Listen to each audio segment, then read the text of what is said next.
Hoje eu quero trazer uma palavra para a igreja, porque Deus tem sido tão tremendo em nossas vidas, e eu fiquei pensando assim, nós temos que ser imitadores dele, de Deus. E ontem, antes, quando eu estava preparando a palavra, que eu já tinha digitado, aí eu fui lá tinha terminado, dei glória a Deus, aí fui lá no supermercado Amantino comprar umas pizzas, para comemorar, né? Terminei a palavra e não é fácil a gente buscar no Senhor, e quando Ele entrega é muito bom. Aí fui lá buscar umas pizzas, encontrei com uma amiga nossa lá. Sabe aquela pessoa que você olha assim, você vê que ela está cheia de Deus? E até um tempo atrás ela era uma pessoa pacata, assim, muito caída. E de longe, ela trabalhando lá, eu já vi que tinha algo diferente na vida dela. E fui lá e comprei as pizzas e tal, fiquei conversando com ela. Ela está assim, você sabia que meu marido voltou para casa? Eu falei, ó, que bênção. Ele esteve no centro de recuperação aí, que ele teve uns problemas com drogas, e ficou muito mal na época. E voltou. E ele está muito bem. Para a honra e glória do Senhor, hoje ele é obreiro de uma igreja aqui em Viçosa. E aquilo eu fui ficando feliz. E ela falou, e a nossa casa hoje é só bênção. Eu falei, oh, glória a Deus. Então, o que eu estou falando, Deus veio confirmar essa palavra no meu coração, que nós devemos ser imitadores de Deus. De longe, eu já percebi que aquela menina estava cheia de Deus. Ela estava, assim, demonstrando claramente a satisfação de Deus na vida deles, né? A transformação que Deus fez na vida deles. Aí Deus confirmou no meu coração. Eu falei, então amanhã eu vou levar para a igreja e espero que a igreja receba mesmo, em nome de Jesus, amém? Então abra sua Bíblia lá em Efésios 5. O livro de Efésios, a partir do capítulo 4, ele nos dá assim muitas orientações para que a gente tenha uma vida cristã na prática. E é isso que eu quero passar para a igreja nessa manhã. E isso é tremendo. E o tema da palavra, imitadores de Deus. Amém, pastor César?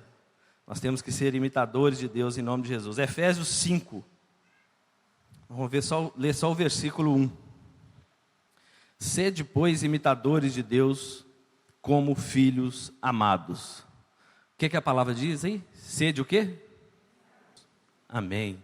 Sede, pois, imitadores de Deus como filhos amados. Para ser imitador de Deus, nós temos que fazer o quê? O que Deus faz, é ou não é? E você acha que nós podemos fazer o que Deus faz? Nem pense em grandes obras, não. Mas o principal que eu quero que você entenda, que esse ensinamento vem trazer para nós, que nós devemos ter o caráter de Deus. Esse é o principal ponto que eu quero chamar a atenção, né, nessa palavra e nesse texto.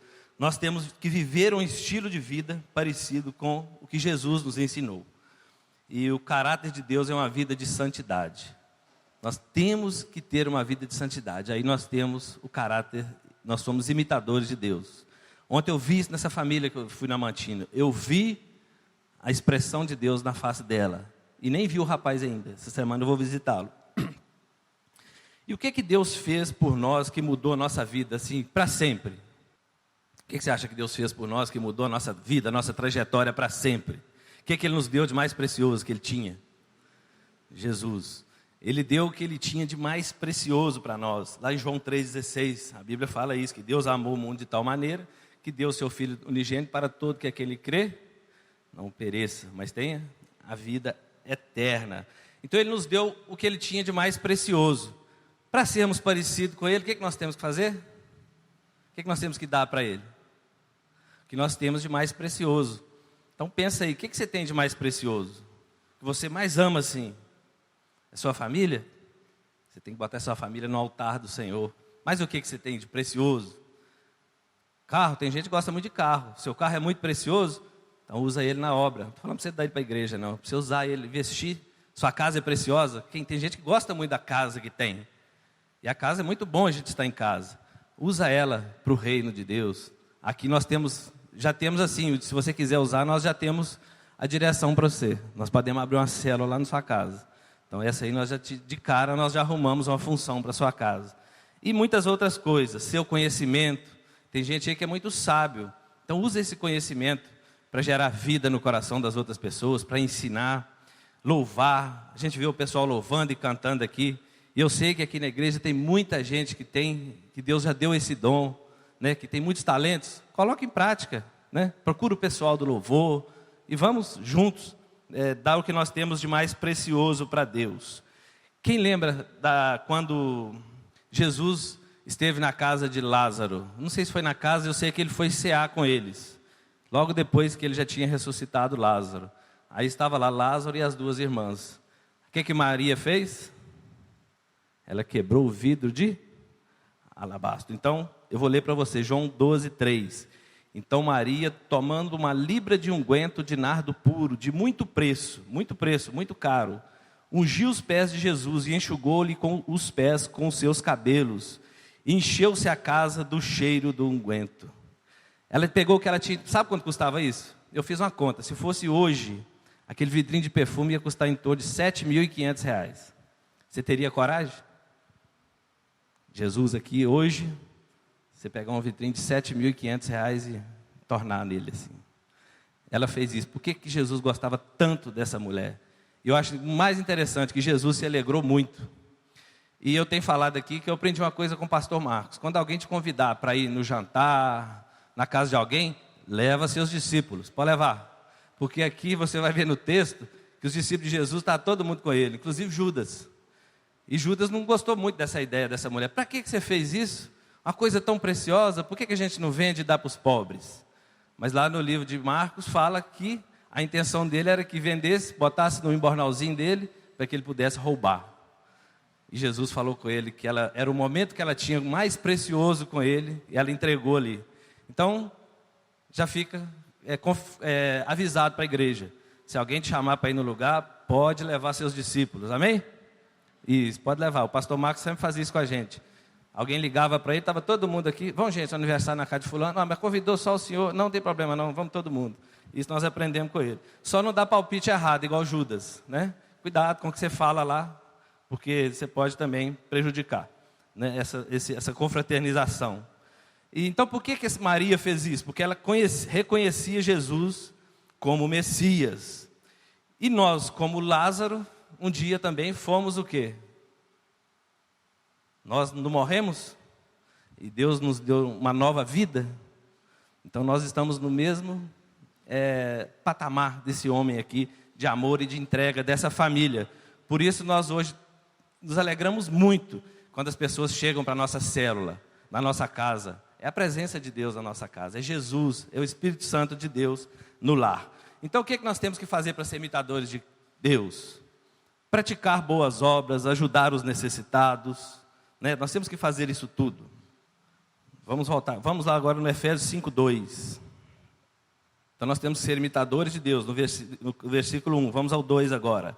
E andar em amor, andar em amor como também Cristo vos amou, e se entregou a si mesmo por nós, em oferta e sacrifício a Deus, em cheiro suave. Nós devemos o quê? Andar em amor, como também Cristo vos amou. A nossa fé tem que ser uma fé dinâmica e em movimento. Você vê que ele falou que nós devemos andar e não parar no amor. Nós devemos andar em amor. Nós temos que botar isso em prática. Se eu fizer uma pergunta para a igreja, você acha que no mundo hoje existe falta de amor? De verdade assim, você teria coragem de responder? Quem tem coragem de responder? Existe falta de amor no mundo de hoje? Agora, e se eu te falar que o mundo, a essência principal do mundo, que é Deus, Deus do universo, nem estou falando do mundo, Ele é maior do que todo o universo. O mundo está muito bem suprido de amor. Sabe o que falta no mundo? É o sistema de entrega desse amor, que não funciona direito. E você sabe quem faz parte desse sistema de entrega? Nós. O mundo está cheio de amor, porque Deus é amor. O mundo está transbordando de amor, mas o sistema, o canal de entrega desse amor é que é falho. Então você que veio aqui hoje, você que primeira vez que está aqui conosco, nós queremos muito que nós possamos entender essa palavra, porque nós somos esse sistema que entrega esse amor de Deus às pessoas, de Cristo às pessoas.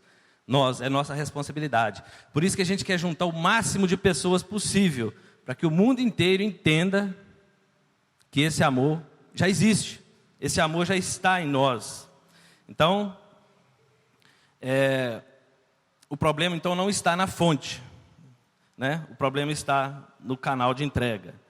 E o que Deus tem que fazer para restaurar o problema do mundo? O que você acha que Ele tem que fazer? Restaurar o ser humano, é ou não é? Nós temos que ser restaurados. E o pecado, quando entrou no mundo, ele acabou com a produção natural do amor. Nós sabemos que Adão e Eva tinham uma intimidade com Deus impressionante. Estava vendo um pastor falando, até a Amanda que me deu lá um link, e ele falando que alguns teólogos dizem que eles andavam nus, tamanha era a glória de Deus que estavam neles. Como, por exemplo, Moisés, quando desceu do monte, brilhando, a transfiguração de Jesus. E quando eles pecaram, eles sentiram vergonha um do outro, porque aquilo se afastou deles. Então, isso veio, né? Nós herdamos isso. Mas Jesus veio e nos deu a oportunidade novamente de sermos resgatados do pecado e nos dando esse privilégio de sermos libertos do pecado. Então, o pecado não deixa que o amor cresça no ser humano. Então, nós temos que seguir as pegadas de Cristo, para a gente ser imitador de Cristo, ser humildes, sermos pessoas de oração, para a gente poder andar em amor. Lembra que eu preguei um dia aqui que eu falei que para cá é o caminho do mal, e para cá é o caminho que leva a Deus. Então, eu vou apontar para cá, né? Nós temos que ser humildes, ser pessoas de oração, praticar boas obras, ajudar os necessitados, estar pronto para sofrer por Cristo e ser vitoriosos sobre as obras de Satanás. Amém? Então, se no primeiro passo devemos ser imitadores de Cristo, agora nós temos que andar em amor. A fé em Jesus é uma fé que anda e que tem muita ação, e ela é possível ficar parada. Você tem andado, você tem se colocado o pé no caminho para andar com esse amor, para demonstrar esse amor de Cristo? Jesus, eu estava falando com o Lucinho um dia desse, me ajuda aí. Quando é que Jesus parava? Né, as paradas que Jesus fazia, eu fiquei percebendo que Jesus sempre parava para ensinar, para cuidar, mas ele não parava muito. Ele estava sempre caminhando e pregando a palavra. Vamos lá para Efésios 5:8. Mais um ponto. Então nós devemos andar em amor, guarda aí. E aqui na igreja nós temos pessoas que andam, mas andam muito em amor. Que a gente tem que chegar ao ponto de falar, irmão, para um pouquinho, descansa, né? Não fica com muito apavoramento não, porque o cara está cheio de amor para dar. Aqui na igreja tem muita gente assim, e é muito bom quando a igreja, quando o líder tem que falar isso para o seu discípulo, porque ele está todo vapor. Isso é tremendo. É melhor, porque aquele outro que está parado, é mais difícil de você incentivá-lo. Agora o que está todo vapor, isso é tremendo, né? Ele está cheio de Deus, você tem que até dosar um pouco, né, o trabalho dele. E aqui tem muita gente que tem feito isso, e a gente tem até pedido para ele, calma um pouquinho, tira um dia para sua família, né? Tira um dia para passear com os meninos, tira um dia para você viajar, porque a pessoa gosta muito, ela sente o prazer de estar na presença de Deus. Então vamos ver Efésios 5:8. Porque no outro tempo erais trevas, mas agora sois luz do Senhor, no Senhor. Andai como filhos da luz. Agora nós temos que andar como o quê? Filhos da luz. Lá em João 1:12 diz assim: mas a todos quanto receberam, deu-lhes o poder de serem filhos de Deus, aos que creem no seu nome. Ele deu poder, ele deu o poder de serem feitos. O Filho de Deus é feito. Ele deu o poder de serem feitos filhos de Deus. Porque todo mundo fala, eu também sou filho de Deus. Muitos são criaturas de Deus, mas muitos não se reconhecem Jesus. Muitos não aceitam a Jesus como seu Senhor e Salvador. Então esse, infelizmente, ele é criatura, ainda não é filho de Deus. Então nós devemos andar como filhos da luz. E como é que é essa vida de andar como filho da luz? Uma vida transparente, dar um bom testemunho. A pessoa tem que ver a presença de Deus em nós, na nossa família, na nossa casa. As pessoas devem gostar de você, de andar com você. Isso tudo faz parte. Nós temos que ser separados, né, que eu mostrei aqui, caminho para Deus e aqui o caminho do mundo. Nós temos que ser separados desse mundo. Não que nós não vivemos nesse mundo, mas nós temos que estar com o nosso foco para lá. Nada aqui pode nos roubar do Senhor. E nós estamos livres das trevas, nós estamos livres dos falsos mestres, quando nós andamos na luz. Então nós temos que ensinar, nós temos que trazer para que todos possam. Porque isso que eu estou falando, ser imitadores de Deus, é tremendo, porque é um pacote de coisas. Porque a gente acha assim, eu faço só isso e está bom. Não é. É um pacote de coisas que o Senhor nos dá. A gente estava falando esses dias com o pastor Adilson sobre a salvação, né, pastor? Que a salvação não é simplesmente ir para a glória. A salvação é muito mais do que isso, é muito mais prazeroso do que isso. É sermos canal de bênção, né? Vem tudo nesse pacote que o Senhor nos dá. Então nós temos que entender e experimentar isso de verdade. Mas por que muitos não querem vir para a luz, né? Andar como os filhos da luz? Por quê? O que você acha que muitos não querem? Eu conheço muita gente que não quer, da minha família, conheço muita gente que não quer. Muita gente não quer, porque é sair das trevas para a luz. Aí é hora de tirar as máscaras, né? Quando você começa a tirar as máscaras, isso muita gente não quer. Muita gente quer permanecer aqui, porque aqui é luz, aqui é muito aberto, é tudo claro, é muito visível as nossas vidas e as nossas atitudes. Mas na luz nós temos uma vantagem, que nós somos nós mesmos. Já no mundo, a gente é meio mascarado, não é? No mundo a gente é mascarado. Você não tem um comportamento santo. A gente dá um jeitinho, porque o mundo nos ensina assim. Para andar como filho da luz, primeira coisa que nós temos que fazer, morrer para o velho homem. Quando nós aceitamos Jesus, nós morremos para o velho homem e nascemos um novo homem. Em nome de Jesus, eu sei que eu fiz isso. E temos que perder, no reino de Deus é interessante. Você tem que perder para você ganhar. Por isso que a gente fala das máscaras. Imagina, corrupção. Quer vir para a luz. Tem que perder dinheiro, tem ou não tem? Tem que abrir mão disso. E agora, se a fonte de renda do camarada era só a corrupção, agora ele não tem dinheiro mais. Agora ele vai ter que arrumar outra fonte de trabalho. É só um exemplo. Mas em todas as áreas, é isso. Por isso que muita gente não quer vir, porque tem que perder para ganhar. Temos que morrer para viver, né? Temos que aprender a olhar para Jesus. Quem conhece o pastor Elben, da igreja presbiteriana? Ele escreve toda semana lá como é que chama aqui na tribuna? Como é que chama lá? Como é que chama aquele quadrinho que ele escreve ali? Uma coluna, isso. Ele escreve uma coluna e ele colocou uma coisa essa semana, não sei quem leu, muito tremenda. Para andarmos, sermos imitadores de Cristo, de Deus, nós precisamos entender. Jesus precisa ser visto como homem e como Deus. Jesus precisa ser visto com sede. Quem lembra de Jesus com sede na Bíblia? Mas como a fonte de água viva. Você nunca pode olhar para Jesus simplesmente aqui na terra, quando ele estava aqui. Nós temos que olhar também para ele hoje. Jesus precisa ser visto com a coroa de espinhos, todos se lembram, mas também com a coroa de glória. Hoje a coroa dele é de glória. Jesus precisa ser visto como aquele que desceu do céu e aquele que ascendeu ao céu. Jesus precisa ser visto em primeiro advento e no segundo advento, na primeira vinda e quando ele vai voltar. Ele veio e nasceu na manjedoura, foi ou não foi? Como é que ele vai voltar agora? Um cavalo branco, né? Agora, olha a diferença.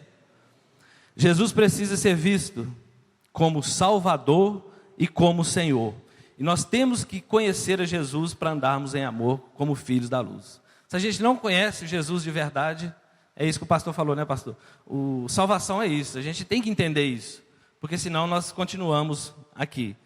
Jesus foi humilhado, rejeitado, maltratado, foi ou não foi? Mas e hoje? Hoje é assim? Hoje ele é o Rei dos Reis, Senhor dos Senhores. Esse é o nosso Deus hoje. Ele é o Rei dos Reis, é o Senhor dos Senhores. Hoje, é Ele que nós servimos.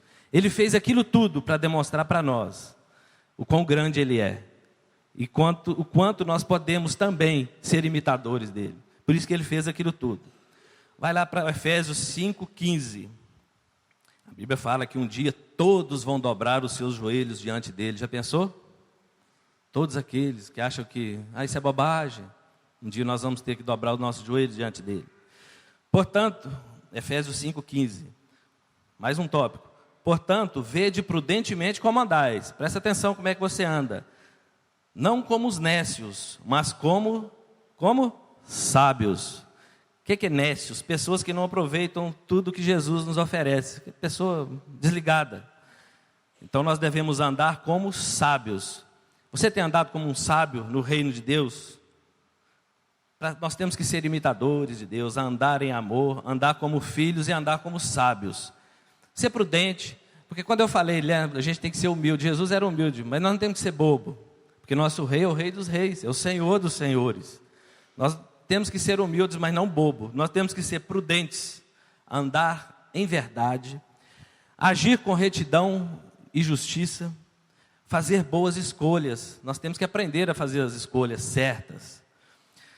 Sábios para saber aonde vai, onde você tem andado, né? Onde os seus filhos têm andado. A gente tem que ser sábio para instruir nossos filhos onde andar, com quem andar. Escolher uma boa esposa, você acha que é sabedoria? Escolher um bom marido, isso tudo é sabedoria. Isso tem que ser buscado em Deus.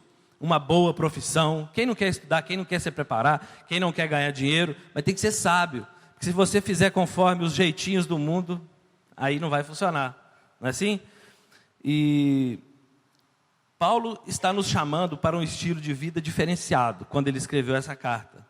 Chamou esta igreja e nos chama. E o estilo de vida do mundo, ele nos alerta para que nós não participemos dessas coisas. Volta aí em Efésios 5, 3, 7.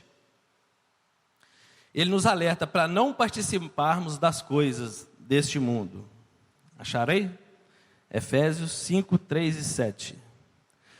Mas a impudícia e toda sorte de impurezas ou cobiça nem sequer se nomeie entre vós como convém aos santos.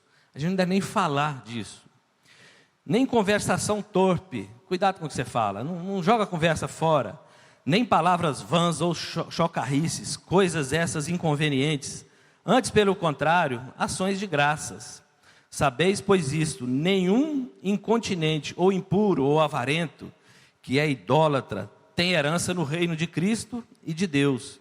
Ninguém vos engane com palavras vãs, porque por essas coisas vem a ira de Deus sobre os filhos da desobediência. Portanto, não sejais participantes com ele.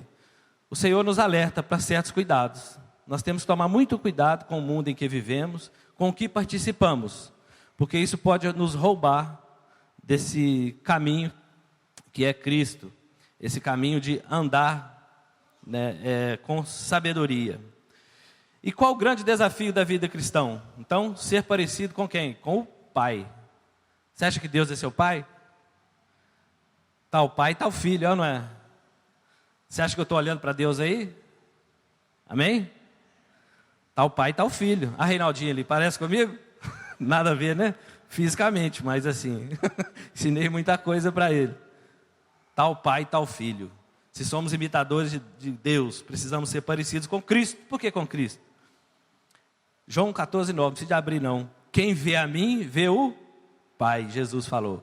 Então quando olhamos para o Pai, olhamos para Jesus. E quando eu olho para o pastor Adilson, eu vejo a Donai na hora. É ou não é? Pastor, bênção. Isso é tremendo, né? Então assim, quando a gente olha para a igreja, a gente tem que enxergar a face de Deus na igreja. E eu vou falar de algumas prioridades, só para a gente encerrar. São só 4. Nós temos que ter algumas prioridades em nossas vidas. Efésios 5, 18. Abra aí. Primeira coisa, nós devemos ser cheios do Espírito Santo de Deus. Nada disso funciona se não tivermos o Espírito Santo de Deus em nós. Efésios 5, 18. E não vos embriagueis com vinho, em que há contenda, mas enchei-vos do Espírito Santo. O que está falando? Nós devemos nos embriagar com o quê? Com vinho? Com álcool? Nós devemos nos embriagar com o Espírito Santo de Deus. Então, como deve ser a nossa vida? Cheia de álcool? Não, cheia do Espírito Santo de Deus, aqui. E eu tive uma vida cheia de álcool já, aqui. E a gente vê muito na televisão. Já viu propaganda de uísque? Como é que os caras são elegantes, né? Olha, muito cuidado com as publicidades que a gente assiste em casa. Propaganda de uísque sempre mostra homens elegantes, casas bacanas, os caras muito bem postados. Até parece que quem não bebe uísque não é elegante, não é, né? Não pode ser uma pessoa também chique. A propaganda é para que a gente entenda isso. Já viu propaganda de cerveja? Está com sede? Toma uma cerveja. Todo mundo no sol com sede, toma uma cerveja. Então eu vou te alertar, você jovem que nunca bebeu, né? Se você tomar uísque, igual ele está lá, e tomar cerveja para matar sua sede, você leva um galão de água para o seu quarto assim, que você vai beber água a noite inteira. Porque o que Deus nos deu para matar a sede é água. E isso tudo é propaganda enganosa. Isso tudo quer nos levar para o inferno, quer matar a nossa família, quer acabar com a nossa vida. E isso eu citei só 2 propagandas enganosas. Se você lembrar, são trocentas propagandas enganosas. O dia inteiro na televisão é propaganda enganosa, vendendo, né? Como é que pode? Mostrando a bebida e do lado pessoas saudáveis e saradas. Como eu contei no início dessa palavra, esse meu amigo que estava internado, passou, perdeu a família, que agora foi restaurado pelo Espírito Santo de Deus. Aí ele abandonou isso aqui, porque isso acabou com a família dele, perdeu o emprego, perdeu a autoestima. A sorte que nós temos um Deus que nos perdoa, né? Que nos dá uma nova chance. E agarre essa sua oportunidade. Não perca essa chance que o Senhor tem nos dado. Billy Graham, né? Um pregador muito famoso, eu estava vendo um vídeo dele na internet. Ele fala que as coisas do mundo ameaçam contaminar a corrente de pensamento cristão. Isso que nós vemos na televisão, isso que nós vivemos no nosso dia a dia, isso contamina a nossa mente, a mente do cristão. E Satanás está nessa batalha. Ele está aqui, né, armando, batalhando, para nos distrair de todo momento de quê? O que ele quer que a gente faça? Nós nos afastemos de quem? De Deus, de Cristo. Ele não quer que você ore, ele não quer que você lê a palavra. O Caio deu um exemplo para mim. Essa semana nós fomos fazer uma visita na casa da mãe da Luciana. E o Caio falou uma coisa fantástica lá, e a Amanda também compartilhou isso comigo. Acho que a discipuladora dela compartilhou com ela. Ele falou que quando a gente acorda de manhã, a gente acorda meio apavorado e já vê nossos problemas. Conta, sei lá, acorda apavorado, cheio de problemas. Só, né, as meninas estavam lá e viram ele falando. Só que ele falou, é difícil eu colocar, mas vou colocar para você ver. Ó. Que é Cristo, né? Ele falou que quando a gente acorda, nós temos que olhar primeiro para Cristo. Porque assim, todos os problemas vão estar na sombra de Cristo, vão estar atrás disso. Então nós acordamos, nos enchemos de Deus, olhamos para Cristo primeiro, oramos, lemos a palavra, aí sim, estamos cheios do Espírito Santo de Deus. Aí, o Espírito Santo, junto com você, vamos começar a cuidar dos problemas de hoje. É assim que funciona. E isso é tremendo, quando a gente tem esse entendimento, que só assim nós poderemos lutar verdadeiramente contra esse mundo das trevas que nos engana. Não que nós não vamos viver no mundo, aqui tudo é o mundo que nós vivemos, mas o nosso foco tem que ser Cristo. E por cima dessa estratégia do diabo, nós podemos escutar o quê? A voz das Escrituras, amém? Lá em Filipenses 2:5, nem precisa de abrir, diz assim: tende em vós aquele sentimento que houve também em Cristo. Nós temos que ter o sentimento que houve em Cristo. Cristo, o que ele era? Ele era obediente, ele era humilde, e o principal, ele via o próximo como se fosse pessoa muito mais importante do que ele, porque ele sempre se humilhava e ele se entregou por nós, porque ele achava que nós éramos muito importantes. Então, quando você olha para o seu colega, dá uma olhadinha aí para o seu colega do lado, saiba que ele, para você, e você para ele, né? Vice-versa. Você tem que enxergar que ele é muito mais precioso do que você, que ele é muito melhor do que você em Cristo, que Cristo pode usá-lo muito mais do que você. Esse é o entendimento que a gente tem que ter. Muitas vezes a gente bate no peito e se diz o cara em Cristo, mas não foi assim que Cristo ensinou. Ele nos ensinou que nós devemos nos humilhar mesmo. Nós temos que acreditar nas pessoas e nunca desistir. Amém? Romanos 12:2 também fala assim, não precisa de abrir não. E não vos conformeis com este mundo, mas transformai-vos pela renovação da vossa mente, para que experimenteis qual seja a boa, agradável e perfeita vontade de Deus. A renovação da nossa mente. Nós temos que entender que a nossa mente precisa ser renovada. Ela tem que ser renovada em Cristo. Se a gente ficar com os mesmos pensamentos aqui, né? Porque todo mundo fala assim, eu aceitei Jesus, acabaram-se os meus problemas. E não é verdade.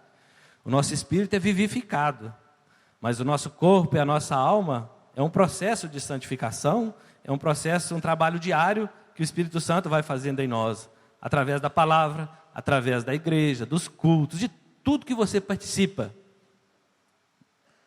Com Jesus, vai nos fortalecendo para essa caminhada. Amém? Mas mais uma prioridade básica, então, para a vida cristã. Essa primeira que eu falei é ser cheio do Espírito Santo. Segunda, cuide bem da sua família. Cuide bem da sua família. Aí é tanto para as esposas, maridos, filhos. Lá em Efésios 5, 22, abre aí, está um pouquinho na frente aí. Efésios 5, 22. Vós mulheres, sujeitai-vos aos vossos maridos como ao Senhor. Então você, mulher, honre o seu marido. Honre o seu marido. Lava a roupinha dele. Minha roupa está bem passadinha hoje. Ada acordou cedo hoje, passou minha camisa, passou minha calça. Honre o seu marido, né? A mulher deve honrar o marido, cuidar bem dele. E os maridos? Veio no versículo 25. Vós, maridos, amai vossas mulheres como também Cristo amou a igreja e a si mesmo se entregou por ela. O que está dizendo aqui, Rodrigo? Dá sua vida pela Kelly, né? Nós temos que dar a nossa vida pela nossa esposa. Dar o meu sangue, a minha vida, o meu trabalho. Eu tenho que dar a vida pela Ada. Em nome de Jesus, eu acho que eu tenho dado. Ela está falando para me parar um pouquinho de correr. Mas assim, então entendam. Agora para os filhos, 6. Efésios 6, de 1 a 3. Vós filhos, deixa eu ver se eu vou ler de 1 a 3. Efésios 6, de 1 a 3. Filhos, obedecei os vossos pais no Senhor, pois isto é justo. É ou não é? Obedecer o pai é justo? Amém. Os pais.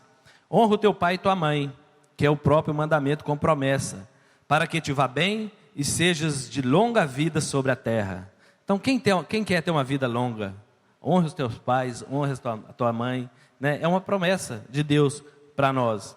E isso faz parte de cuidar bem da família. A nossa família, quando tem esse entendimento, em nome de Jesus, tudo fica mais fácil. Também tem uma terceira prioridade: cuide bem da sua vida profissional. Paulo é tremendo quando ele escreveu isso. Olha aí, Efésios 6, 5. Vós, servos, obedecei os vossos senhores, segundo a carne, com temor e tremor, na sinceridade de vosso coração, como Cristo. Vós, funcionários, quem é funcionário aí? Quem é que trabalha para alguém aí? Então ele está falando aqui, ó, obedecei os vossos patrões, honre o seu patrão, seja justo, não roube dele, não engane o seu patrão. Agora tem para o patrão também. Quem é empresário aí que tem funcionário? Levanta a mão aí, Cláudio. Você tem funcionário. Efésios 6, 9, aí é para vocês, ó.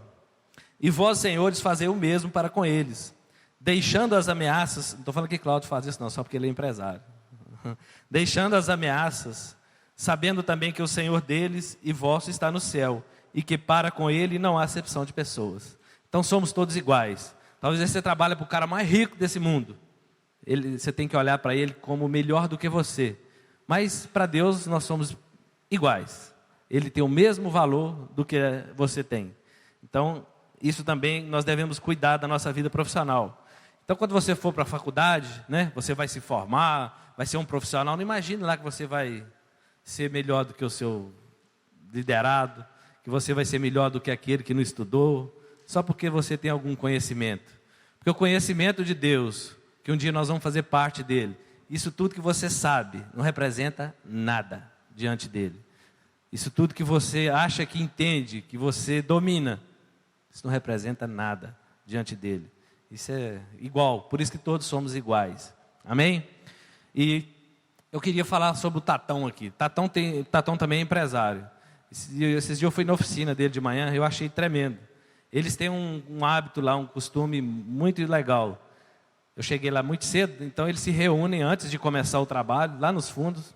Chega todos os funcionários, eles chegam na paz, na tranquilidade. Eles dão as mãos, oram, consagram aquele dia ao Senhor, aí tomam um cafezinho e vão para o trabalho. Eu não sei quem já fez trabalho lá na oficina dele, mas assim, eu vejo nos funcionários assim, um atendimento muito bom neles, assim. E eles também têm um trabalho das oficinas, com o João e a outra turma, né, João?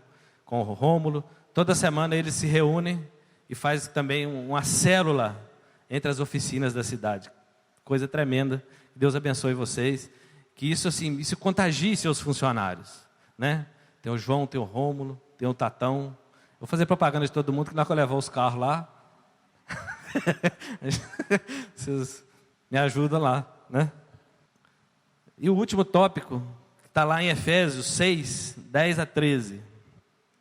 Agora, tudo isso, sem uma batalha espiritual não adianta nada. Tudo isso, sem Deus não adianta nada. Tudo isso, tentar levar no braço não adianta nada. E Paulo nos alerta aí. Efésios 6, de 10 a 3. No demais, irmãos meus, favorecei-vos no Senhor e na força do seu poder. Revesti-vos de toda a armadura de Deus, para que possais estar firmes contra as astutas ciladas do diabo. Porque não temos que lutar contra carne e sangue, mas sim contra os principados, contra as potestades, contra os príncipes das trevas deste século, contra as hostes espirituais da maldade nos lugares celestiais. Portanto, tomai a armadura de Deus, para que possais resistir no dia mau, e havendo feito tudo, ficar firme. Amém? Então tudo que eu falei é muito bonito e tal, mas nós precisamos estar revestidos com a armadura de Deus. Nós precisamos orar, jejuar e participar dos cultos. Nós temos que estar cheio de Deus, isso verdadeiramente, aplicar tudo isso que eu falei, que aí o diabo não tem brecha para tocar na sua vida. Amém? Tudo isso que eu falei é para que você feche essa armadura, que não haja nenhum buraco nela, para que você esteja blindado. Por isso que nós falamos de família, de trabalho, né, de consagração, de santidade. Tudo isso nós precisamos para estarmos blindados. Então nós devemos, só para resumir, ser cheios do Espírito Santo nos princípios, cuidar bem da nossa família, ser bons profissionais, honrados, ser bons patrões e nos preparar para o grande desafio da vida cristã, que é vestir a armadura de Deus e resistir aos ataques do diabo. Então nós temos que estar com a armadura o tempo inteiro. A armadura não é físico, não, gente, não é nada pesado. A armadura está cheia de Deus, cheia de Espírito Santo de Deus. Não dá brecha para o diabo tocar em nós. Muitas vezes o diabo, lembra quando eu falei que nós fomos virados para lá? O diabo quer te dar uma viradinha para cá. Essa semana nós fomos no centro de recuperação com o pastor Davi, e um irmão falando para nós lá, que dá até desespero quando ele olha no retrovisor da vida dele. Eu achei bonito ele falando, ele falou assim: pastor, de vez em quando eu dou uma olhadinha no retrovisor assim, mas dá até desespero de olhar para trás. Então eu já decidi, eu não olho mais para trás, eu olho para Cristo e vou embora. Para trás ele já me perdoou, eu não quero olhar para trás. Tem as responsabilidades que ele tem que lidar, mas a vida dele agora está entregue a Cristo, e ele não usa droga mais, né? E falou que a família dele está muito feliz. Isso é tremendo. Então nós devemos, só os imitadores de Cristo que fazem isso que eu falei, estão em apenas uma página da Bíblia, né? Você pode dar uma pesquisada na hora que você tiver com um tempinho aí, que cada página tem um monte de direções para nós. Mas eu falei aqui algumas que Paulo nos ensinou, porque só os imitadores de Cristo que fazem tudo isso podem conhecer e ser imitadores verdadeiros de Deus nessa terra, quando as pessoas olharem para você. Amém?